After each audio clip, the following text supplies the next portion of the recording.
नमस्ते साथियों, झुंझुनू पाठशाला में आपका स्वागत है। चलिए, जो हम 4th ग्रेड के लिए कक्षा चला रहे हैं उसी में आज एक कक्षा है और बाकी एग्जाम के लिए भी आप तैयारी कर रहे हो तो उसके लिए भी महत्वपूर्ण हो जाएगी। और जो पीएसआई की भर्ती आई है उसके लिए भी एक कक्षा बहुत महत्वपूर्ण है, क्योंकि इसके जितने भी टॉपिक है वो सब आपको पीएसआई में भी मिलने वाले हैं। तो चलिए आज का कौन सा प्रश्न देखते हैं। हमारे पास पहला जो प्रश्न है वो है, कौन सा अरबी शब्द नहीं है। अरबी शब्द कौन सा नहीं है ये बताना है। देखिए, अरबी और फारसी जो शब्द है वो बहुत ज्यादा होते हैं। बाकी अन्य भाषाओं के जापानी हो गए, चीनी हो गए, पुर्तगाली, इनकी मात्रा थोड़ी कम होती है जो चलन में ज्यादा है। तो आपको अरबी में उन शब्दों को याद रखना है जिनका ज्यादा प्रचलन होता है, ठीक है, या जिसका हम ज्यादा अधिक उपयोग करते हैं। तो देखिए, जैसे अल्लाह है तो ये भी अरबी का होता है, ईमान भी अरबी का होता है और जीला भी अरबी का होता है। जो दर्जी है ये अरबी का शब्द नहीं है, तो चौथा हमारे पास सही हो जाएगा। और दर्जी किस भाषा का है? तो यह है फारसी का। ये फारसी भाषा का शब्द है दर्जी। अगला प्रश्न देखेंगे। देखिए, एक पत्र अनेक अधिकारियों को लिखा जाता है तो इसे क्या कहते हैं? पृष्ठांकित, परिपत्र, कार्यालय ज्ञापन या फिर विज्ञापन। क्या कहेंगे जब एक से अधिक अधिकारियों को लिखा जाए पत्र? तो उसको कहते हैं परिपत्र। यहाँ सेकंड ऑप्शन हमारे पास सही हो जाएगा। अब देखिएगा अगला प्रश्न। देखिए, निम्नलिखित में से मूल शब्द और प्रत्यय का विग्रह कहाँ सही नहीं है, मतलब गलती कहाँ पे वो आपको बताना है। तो देखिए, बहुत से लोग जो गलती करते हैं वो करते हैं कि स्वास्तिक में उनको क्या लगता है कि एक प्रत्यय जुड़ा है, लेकिन क्या है वहां पे ये बिल्कुल स्वस्ति और क बिल्कुल ही सही है ना। यहाँ पे क ही प्रत्यय जुड़ा है। ये शब्द बना है सु, मतलब होता है अच्छा, अस्थि मतलब होना, तो इसमें लगा है क प्रत्यय। तो इसमें उपसर्ग देखा जाए तो सु है और प्रत्यय देखा जाए तो क है। तो यहाँ पे देखिए तो प्रत्यय और शब्द बिल्कुल सही दिया है। कलूटा में देखेंगे तो काला शब्द रूटा प्रत्यय, तो यहाँ भी बिल्कुल सही है। दैनिक में देखेंगे दिन और एक बिल्कुल सही बना हुआ है। जैसे एक प्रत्यय जुड़ता है तो जो ई है ये किस में बदल जाएगी? अय में बदल जाएगी। भाव, भाव और रुक नहीं होगा, है ना, यही पे गलती है। ये किससे बना है? यन संधि, अयादि संधि पढ़ी होंगी आपने, भाव और अक से। इसमें क्या है? अक प्रत्यय होता है। तो यही हमारे पास में गलत दिया है, तो डी ऑप्शन हमारे पास सही हो जाएगा। अगला प्रश्न देखिए। देखिए अगला प्रश्न क्या हमारे पास में उपसर्ग वाला है। किस शब्द में नीर उपसर्ग नहीं है? क्या बताना है आपको कि नीर उपसर्ग किसमें नहीं है? निराहार, निराहार में क्या है? यह है नीर उपसर्ग और आहार शब्द, तो बिल्कुल सही है। जो निराला है ये क्या है? मूल शब्द है, इसमें कोई प्रत्यय नहीं है, मतलब कोई उपसर्ग नहीं है। तो यही हमारे पास में सेकंड वाला ऑप्शन कैसे हो जाएगा? सही हो जाएगा। निरुत्साह में क्या है? इसमें है निर और ये शब्द है उत्साह। निरीय में क्या है? तो निरीय में देखेंगे तो ये शब्द हो जाएगा निर उपसर्ग और ई है प्रत्यय हो जाएगा। चलिए हमारे पास में ये सेकंड ऑप्शन सही हो गया। अगला प्रश्न हम देखेंगे। देखिए मुहावरे वाला है, चादर के बाहर पैर पसारना, है ना, चादर के बाहर पैर पसारना। मुहावरे का अर्थ होगा क्या? होगा सेखी बगाड़ना, अत्यधिक व्यय करना, खूब कमाना, आय से अधिक व्यय करना। तो क्या हो जाएगा? अत्यधिक व्यय करना मतलब बहुत ज्यादा व्यय करना होता है, लेकिन यहाँ क्या बोला? चादर के बाहर। आपकी चादर इतनी बड़ी है, आप इसके बाहर जा रहे हो, लिमिट क्रॉस कर रहे हो, है ना, मतलब कि आपके पास आमदनी कितनी है? आमदनी आपकी इतनी है और आपके जो खर्चे हैं वो इतने हैं, ठीक है, इससे भी ज्यादा है, मतलब आय से अधिक व्यय करना। तो यही हमारे पास में चौथा ऑप्शन बिल्कुल सही हो जाएगा। अगला प्रश्न देखेंगे। देखिए, घूमने फिरने वाला साधु, जो घूमने फिरने वाला साधु होता है उसके लिए एक शब्द बताना है आपको, है ना, जो उपयुक्त शब्द बताना है। तो योगी बिल्कुल नहीं होगा। तपस्वी तपस्या करने वाला होता है। श्रमण जो तपस्या करे घर द्वार छोड़ के, उसको कहते हैं। परिवारजक, है ना, ये जो परिवारजक है इसी को कहते हैं जो घूमने फिरने वाले साधु होते हैं, उसके लिए जो उपयुक्त शब्द होगा वो होगा परिवारजक। तो चौथा ऑप्शन हमारे पास सही हो जाएगा। अगला प्रश्न देखेंगे। देखिए, जिसने मृत्यु को जीत लिया हो, जिसने मृत्यु को जीत लिया उसके लिए जो उचित शब्द होगा वो क्या होगा? देवता, तो देवता नहीं होगा। तपस्वी तपस्या करने वाला होता है। मृत्युंजय, है ना, जिसने मृत्यु पर जय पाली हो, विजय पाली हो, है ना, वही होता है मृत्युंजय, जिसने मृत्यु को जीत लिया हो। साधक बिल्कुल नहीं होगा। तो थर्ड ऑप्शन हमारे पास में यहाँ सही हो जाएगा। अगला प्रश्न हम देखेंगे। देखिए, वाक्य शुद्धि का है। शुद्ध वाक्य कौन सा है? उसके प्राण निकल गए, उसका प्राण निकल गया, तो उसका बिल्कुल नहीं आएगा, तो ये वाला तो गलत ही हो जाएगा। उसका प्राण पखेरु उड़ गया, ये वाक्य भी गलत है।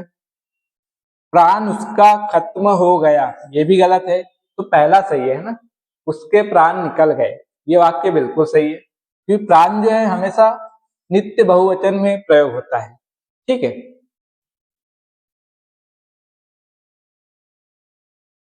देखिए, अगला प्रश्न है, अशुद्ध वाक्य कौन सा है?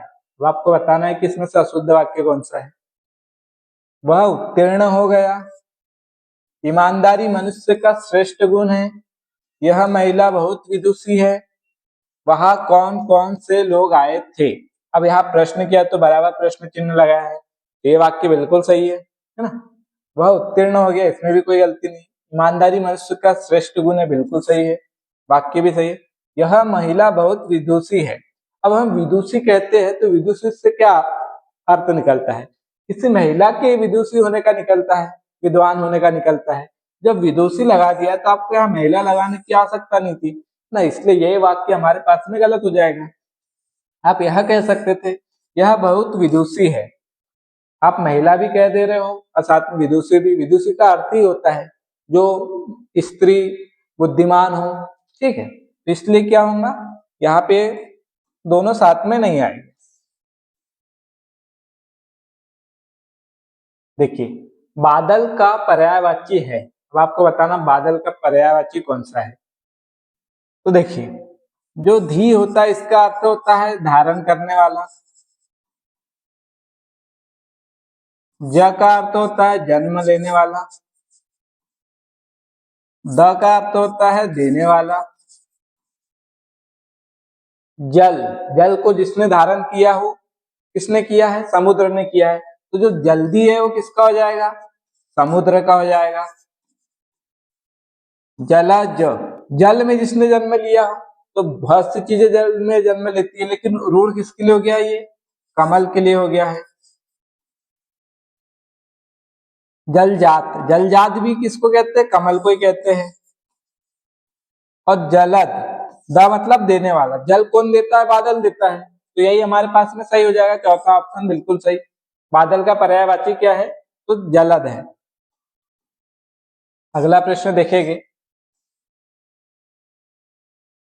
हिरण्यगर्भ का पर्यायवाची है। अब आपको बताना हिरण्यगर्भ का क्या होता है। हेरम्ब, ये किसका है? यह है गणेश जी का। ठीक है, विष्णु भगवान का होगा कि हिरण्यगर्भ? नहीं होगा, ब्रह्मा को कहा जाता है। तो थर्ड ऑप्शन सही हो जाएगा। ऐसी काल्पनिक मतलब कथा कही मानी जाती है, जो ब्रह्मा जी का जन्म हुआ है वो कैसे हुआ है? तो हिरण्य के गर्भ से हुआ है। तो सोने का अंडा होता है, उससे उनकी उत्पत्ति हुई है। ठीक है, वही देखेंगे। महेश शेष भगवान शंकर का है, तो हमारे पास में ब्रह्मा जी का हो जाएगा हिरण्य गर्भ। अगला प्रश्न देखेंगे। देखिए, व्याकरण की दृष्टि से विशेषण नहीं है, तो इसमें से विशेषण कौन सा नहीं है ये आपको बताना है। भयभीत व्यक्ति होता है, निर्भीक व्यक्ति होता है, मतलब कि ये व्यक्ति की विशेषता बता रहे हैं, तो ये भी विशेषण है, ये भी विशेषण है। भीरु व्यक्ति भी होता है, भीरु का अर्थ भी क्या होता है? भयभीति होता है। ठीक है, भय, भय क्या है? भाववाचक संज्ञा है।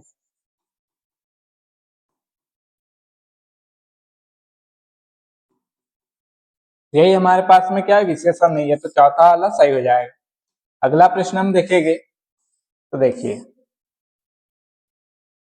सार्वनामिक विशेषण है। अब आपको बताना है कि सार्वनामिक विशेषण कौन सा है।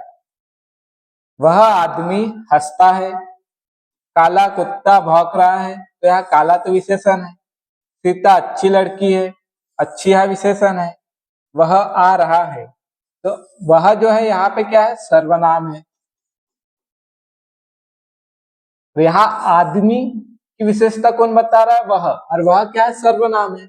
और जब वह विशेषता बताने लग जाए तो क्या बन जाता है, सार्वनामिक विशेषण। तो यही हो जाएगा हमारे पास, पहला वाला ऑप्शन बिल्कुल सही हो जाएगा। ठीक है, अगला प्रश्न हम देखेंगे। देखिए नीम का तत्सम शब्द है। अब आपको नीम का तत्सम बताना है कि क्या होगा। निम्बक, निम्बिक, निम्ब या फिर निम्ब, क्या होगा इसका। तो ये हो जाएगा आपका आज का होमवर्क। कमेंट में जरूर बताना आपको कि जो नीम है उसका तत्सम शब्द कौन सा है। हर क्लास में आपको एक क्वेश्चन में देता हूँ, ठीक है, तो उसको आपको ढूंढना है, पता है तो कमेंट करिए, नहीं तो फिर ढूंढ के फिर बताइए। चलिए अगला प्रश्न।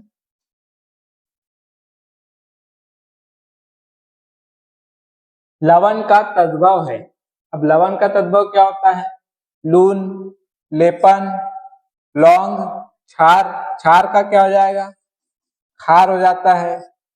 लवंग का क्या हो जाता है, लौंग हो जाता है। लेपन का क्या हो जाता है, लेपन, है ना। और लून हो जाएगा लवण का। तो ये हमारे पास पहला ऑप्शन सही हो जाएगा। अगला देखेंगे, वृहत का विलोम बताना है।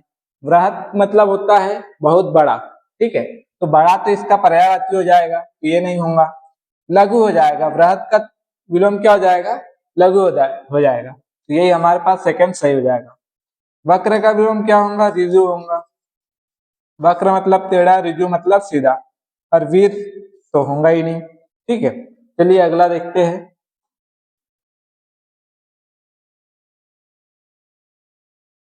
विलोम युग्म गलत है। कौन सा विलोम युग्म गलत है ये बताना है। अतिथि, आतिथ्य, बिल्कुल अतिथि जो मेहमान आते हैं और जिनका मेहमान, जिनके आते हैं जो सम्मान करते हैं वो आतिथ्य। उन्मुख का विमुख हो जाएगा, बिल्कुल सही है। ऋजु का सरल नहीं होगा, सरल का क्या हो जाएगा, कठिन हो जाएगा। और ऋजु का क्या हो जाएगा, वक्र हो जाएगा। ऋजु मतलब सीधा और वक्र मतलब टेढ़ा। दयालु का निर्दय हो जाएगा, ठीक है, जिसमें दया हो वो दयालु, और जिसमें दया ना हो वो हो जाएगा निर्दय। हमारे पास ये थर्ड वाला सही हो जाएगा क्योंकि ये गलत युग में दिया हुआ है।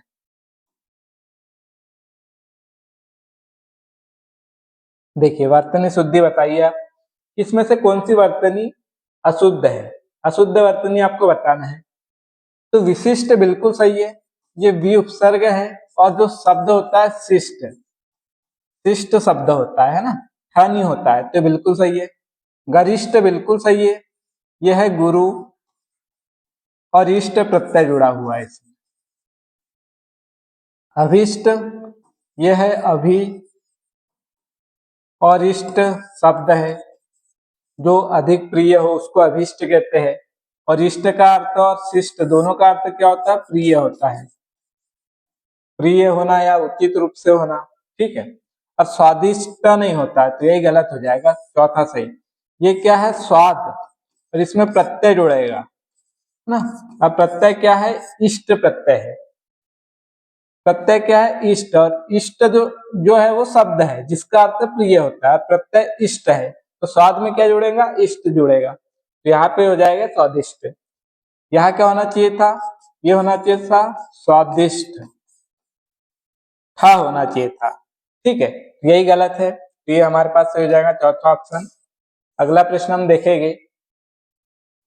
देखिए किस शब्द में आवट प्रत्यय नहीं पूछा है ना, नहीं पे ध्यान देना है आपको।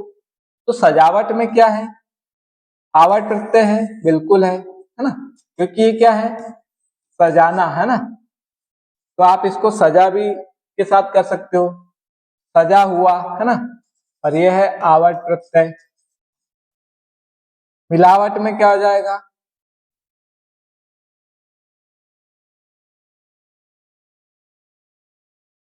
मिलावट हो जाएगा। बनावट में क्या हो जाएगा? बनावट हो जाएगा।